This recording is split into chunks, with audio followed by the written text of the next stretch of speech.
hay ngồi nằm vào trên ngồi anh ấy thì ở video chụp hiểu anh nhẹ cái tranh chè rau bong sạt anh em hiểu video cứ hay pram nằm vào mẹ pram anh tập đi phải đưa ta nằm luôn ta nằm luôn là nghe thì ta nằm luôn là nghe và anh em hiểu video anh ấy video giờ là hôm rồi chỉ rau và con nào tổng thống Trump và không can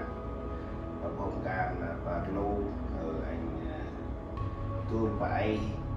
mình đưa anh kia tập trung hiểu bệnh hiểu ôi anh ba nằm đi được là nằm và chưa đi nằm đi cầm tôi khai kia nằm chim tới bị được chim bơ con mò và bạc thật nghiệp và bạc thế này nè từ bộ mình anh đến gặp thì khai cái đặc thì từ vận ra bà còn xe pra hẹn bà tại cái đối tượng một thời vậy là tại pra hẹn bảo các buồn bạc để tại còn đây trong video tay hẹn ông Việt Nam lại hay kia đập ra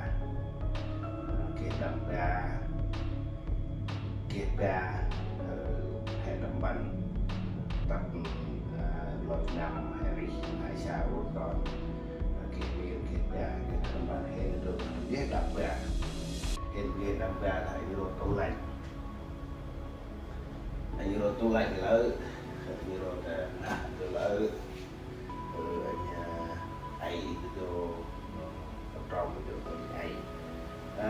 tủ lạnh thì được hiệu Samsung huy lần rồi lại trên 10 mà ta cứ mang huy là được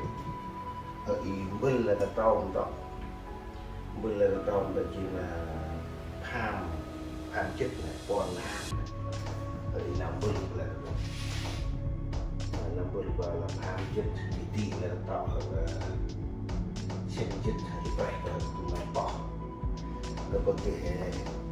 phải ở bông si phải ở bông cái đã ở bông thì phải có tụi mày bỏ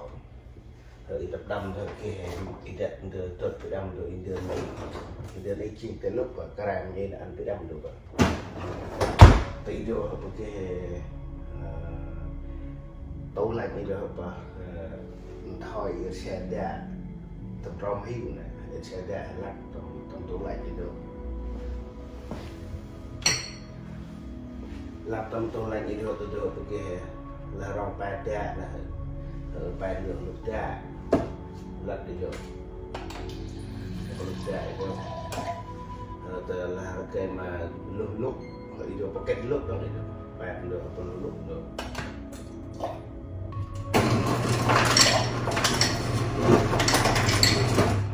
đây có lúc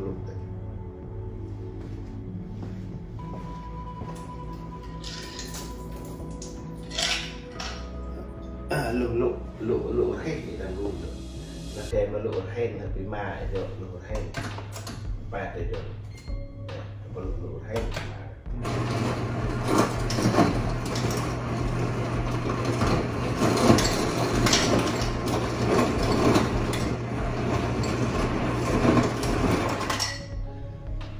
hay nói tinh máy tay tinh cái lòng tay được vì chẳng luôn được tinh máy tay được cá lỗ hay vì được tự động theo được cái phải để được mà cần mà nó có xe đạt là được thật ý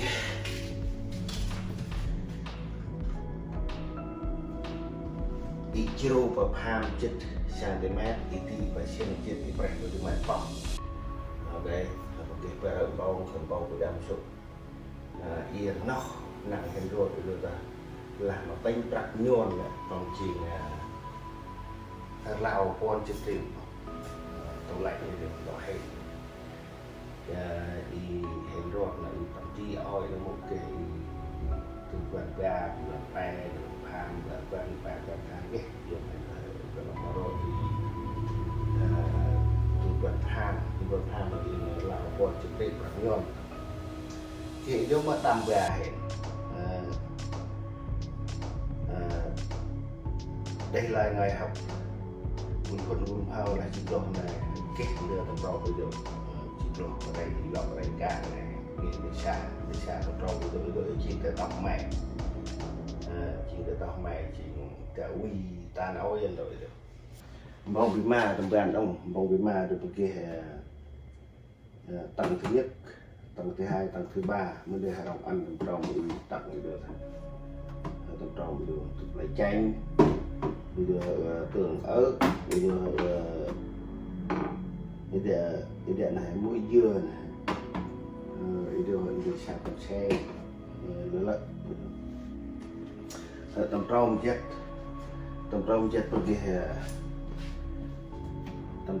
pergi tu tang batang mai pohon perang tầm rau dari untuk diceng ini dok papima được nó rét cái đây tầm tròn cái tục đâm cho cái ngăn kéo nhiều từ ngăn kéo nè anh tiếp kịp mình để anh chàm làm hơi phải chỗ yêu tận đây và với phải chỗ rồi lập xương đi là phải đưa anh tầm tròn đưa hết tal tidak mati gitu gitu tujuh yang kau itu mudah-mudahan mati di depan secai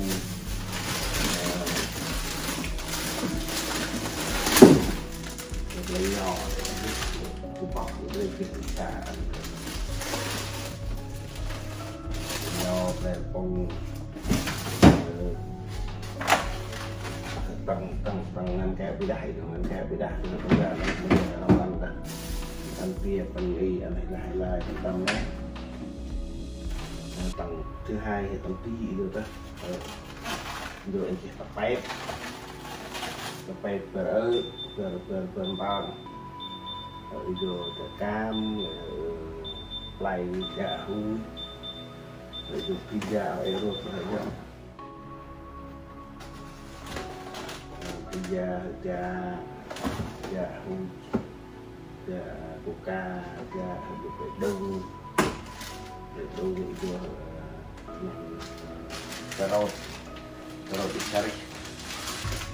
terus dicari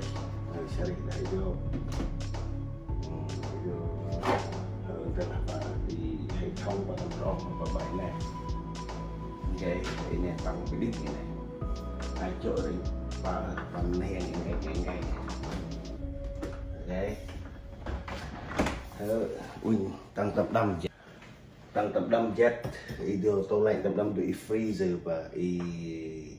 ăn được ý lúc này tức là bôi ý Eric Owen này tập đâm thì có chịu lúc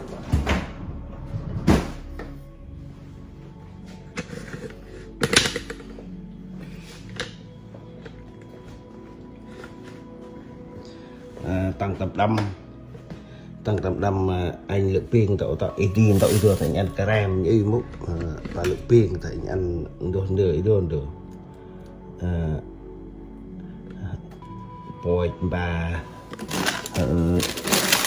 lặng nhây và kia phải ngăn hết tập đâm được chi để ngăn tại không đáp không bồ như tầm này bồ cram break itu dengan pakai break ini apa Việt Nam thì là tôi ở break trên hơi turban là chim break đâm chim break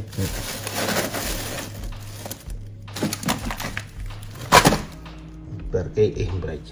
khi đâu có đã lợi xài không có sam break ngại xa anh ini tăng tâm đâm đi ở đây một cái cấu tạo anh là và ý là ngồi hình ảnh thì tầm bình là kho dự trữ lương thực trong gia đình không phải cái kho dự trữ quốc gia hay là cái kho dự trữ trong gia đình và rồi tôi lại tôi chuyện là hay là huy với lại chuyện là kho dự trữ trong đại xa thì đôi chuyện kho dự trữ trong gia đình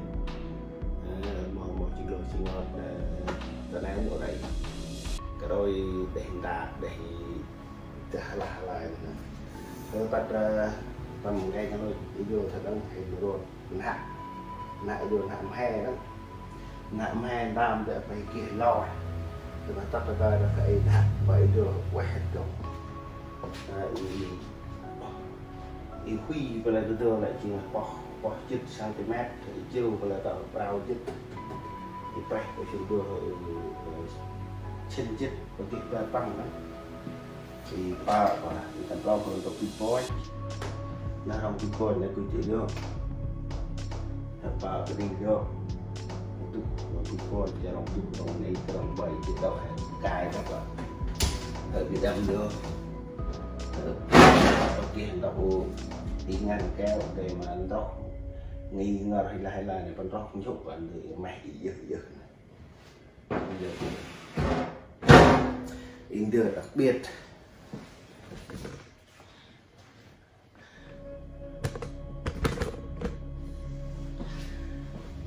in độc đặc biệt mặt bằng ý đồ là ý đồ đặc biệt ủ ở đây gì và cái ngồi và pon pram in đậu cơm và lại chỉ là pon ở ý đồ đậu cơm là quăng là mỏ ủ như trong trường này chút này và như vậy và clock và bật và lạc trả cho nghi la ở đâu có dột khang linh được một video là ba video lúc video và bảy hợp và vui nhà lòng bạn là video lúc tay nào chèn nghi ngờ tại tu thì bạn lúc tu bu từ đấy tu rít này thì nào tu video lại và cái show đang gì nữa bài bà gà này bắt show phàm và rong tu rong này rong tu là tu itu và in nào tu hợp hàn si này tu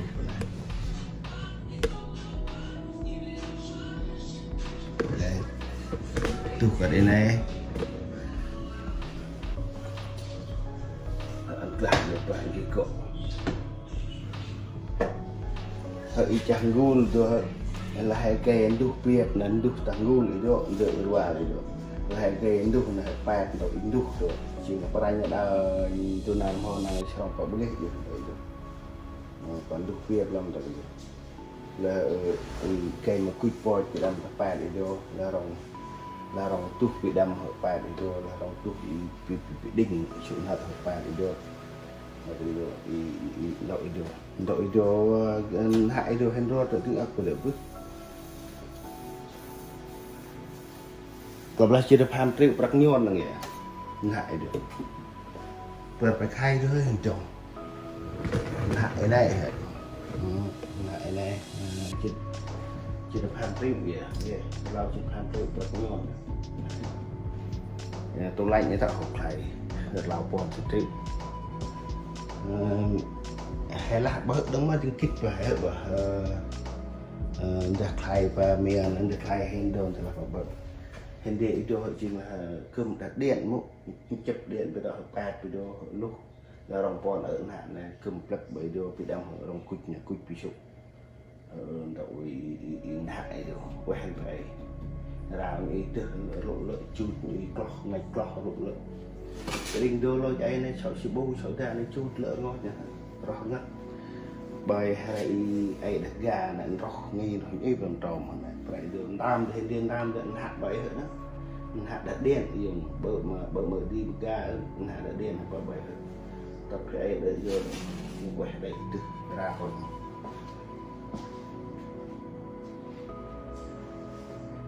để lôi video ta để lôi video là itu anh rất cứ tầm 5 phần chất đặc tôi là chỉ có bây giờ biển nào vào càng là anh cứ tạm tầm 2 mà in được tao lên thử và ai một và ở thì đạt được anh dễ anh làm được pakai ở pindah tung ở pakai gan tanggul do nah itu nữa do một ta cái ta rào hơi rào ngàn này và cuồng thì itu do một con này vừa ngàn ở này pin ngàn ở pin một ở tại Nhật Cưng rồi lại trồng sung ở đó trồng sung ở đó tị và chuồng và rau pan am vừa được rồi tị và pan am chỉ bông bơi và chiều và tuần am chỉ huy hơn vậy được đầu đào hơi ngàn này được video hội Nhật Cưng lấy được đâu video hội pakai là bao video đã tu là video chậm đi rồi hai mấy video pakai pet nữa là xe rong nhà lai chạy vô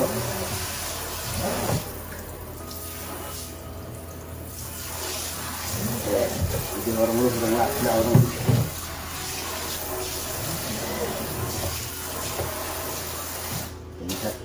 ikat luk itu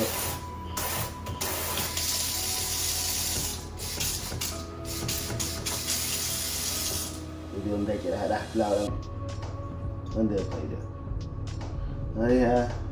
tông không gì vậy đây được tông không này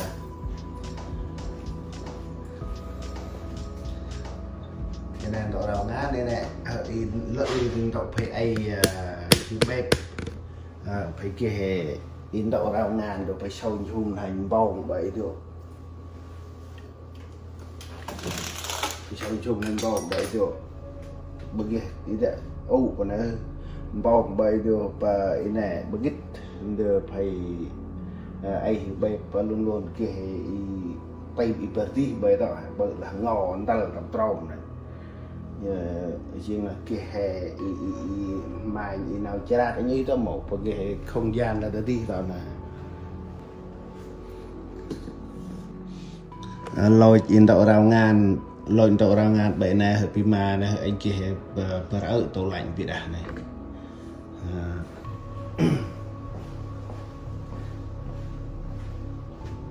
anh kia tủ lạnh thì ăn đây là đợi chiên cái lúc này bồi cà ăn và ăn tập rau của được bên khai cái đó tôi bớt ổn mà chiên cái lúc cà cái này cà cốt và tôi lại đi vô với thầy và thiền một đi bay rồi là khu vực cái tên là tôi là ham chết đi quy là tôi bỏ chết hãy chiêu một lần hãy Trung Nam Bên Nam Lào Bên Nam Pram Project mà người ta Lào Project Lào Mẹ thôi có đi video ăn được chim cái lúc lợi tiếng lợi coi ca người ta nói như vậy là ăn chung ở đại này nó bầu hay ăn chung cà rem hay coi ca là có bầu trà là chữ đừng có hai trồng đi này đó trồng ăn lưỡi hết pa tầm trồng nè mới được ghép vào đây tầm trồng này itu chiều 80 betul betul chị tận hợp Việt Nam là được 70 betul chiên là itu lama weh kila tu tak pram project cái itu poi chặt cái itu blur cái được tại blur cái itu nang pai cái nhon anh bên nào được itu ham itu poi pai tầm đâm chỗ kia bồi chun quẹ như tay ăn nó phải là rồi đưa bị chợ nè tụi bỏ tụi tới sau chợ nó được rồi bồi chun rồi lợi dụng đây là hai bữa hành trà này ăn quét tầm trâu mấy đứa ăn quét tầm trâu mấy đứa tắt hè idol lợi chợ lúc và lợi tựa lụ có đi đó là cây xa là hệ lụ bụng ho là hệ ăn bờ bì bắt tao oi hợp bà lay ở bách ý ra hợp oi mà hay xà hay cọp và con con bây giờ ý là kho dự trữ đến ý đó nè anh này hỡi anh kia tôi lành hôm đi bắt ý đó là đời xa bài châu Á bài của nó rồi được rau rồi được nhưng mà anh kia ngồi gà bè kho dự trữ gia đình thì phải ở tầm tròn mới nên gít giờ tầm tròn vậy này video price của 1m6 huy lên cho là 70 rưỡi này ở lâu bỏ chết răng này video có lại rồi là bỏ chết video phải ở bóng video kêu tôi lành ăn cái ghê năng bỏ kê tôi lành đưa Samsung như này video là phải kê tôi ghê ba tầm tròn nó mới đưa anh kia tầm tròn này kêu này đưa xa gít bỏ hơi bị đã phim che để tu bao còng ấy vào năm mới xả phim che còng tầm tròn được thế nhận bị đâm cho nước tường này đặt mầm này trái lại lợi đây tường ở tường bệ này tầm bệ bàn kia đi tầm đông này gì nào tầm tròn hồi kia lớn cái này cao ít rách vào 1m7 1m6 nè vì nằm phim được vẽ bên đây một vợ đây là kho dự trữ tới lên này khi tôi toàn cảnh vào đây là cũng lại kho dự trữ trong gia đình quân phật quân hồ có rồi để hình đà lôi cụ nhà phải bắt trộn rồi bắt chụp lọt này bé tôi xả đứa bạn bữa cái tivi cái điện thoại cái phone cái nào phải là được phèn đớm hiểu đam đơn sơ cái đó không tụi nó bao tay nhiên lại lấy tay nhiên nhau cái tí cái hình được các bạn tôi bảy là rồi giờ tổng thống Trump hình ảnh hình bự tôi phải bỏ bữa đóng bắt cào bòn làn nhưng mà hay chết là quay ba bài hết